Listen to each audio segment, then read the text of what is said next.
রাজধানীর বনশ্রীতে ফাতেমা আক্তার লিলি নামে এক শিক্ষার্থীর গলাকাটা মরদেহ উদ্ধারের ঘটনায় মামলা করেছে তার পরিবার।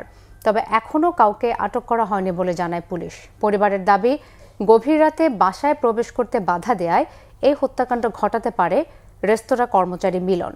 এ ঘটনায় নগদ টাকা ও স্বর্ণালংকার চুরির কথাও জানায় তার পরিবার। রিপোর্ট ফজলে রাব্বির।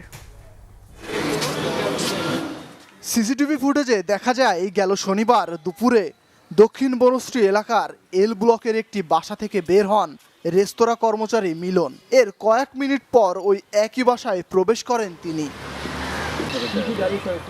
তখন বাসায় একাই ছিলেন ফাতেমা আক্তার লিলি। পরে সন্ধ্যায় বাসায় ঢুকে বড় বোন দেখতে পান মেঝেতে পড়ে আছে ছোট বোনের গলা কাটা মরদেহ। পরিবারের অভিযোগ, গভীর রাতে বাসায় আসতে নিষেধ করাতেই এই হত্যাকাণ্ড ঘটিয়েছে রেস্তোরাঁ কর্মচারী মিলন। দাবি করেন বাসা থেকে 5 ভরি স্বর্ণ এবং নগদ 5 লাখ টাকা নিয়ে যায় হত্যাকারী। এই ঘটনার সুষ্ঠু তদন্তের দাবি করেন তারা। এমন ঘটনায় উদ্বেগের কথা জানান প্রতিবেশীরাও।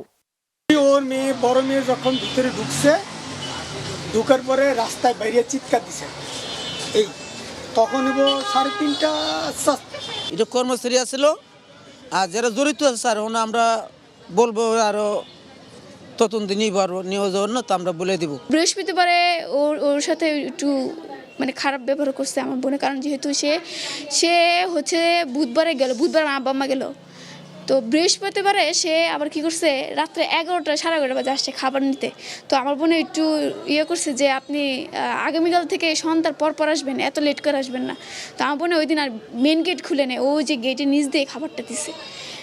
তারপরে এই যে এর বৃহস্পতিবারের থেকেই মাঝরাতে নক দিত, গেট নাড়া দিত খোলার জন্য, কিন্তু আমরা জানতাম না।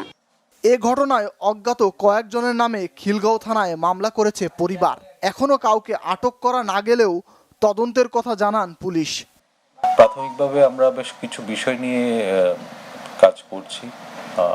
আমরা যেটা জানতে পেরেছি যে ভিকটিমের বাবার রেস্টুরেন্টে চাকরি করতো একজন, সে ঘটনার পর থেকে পলাতক রয়েছে।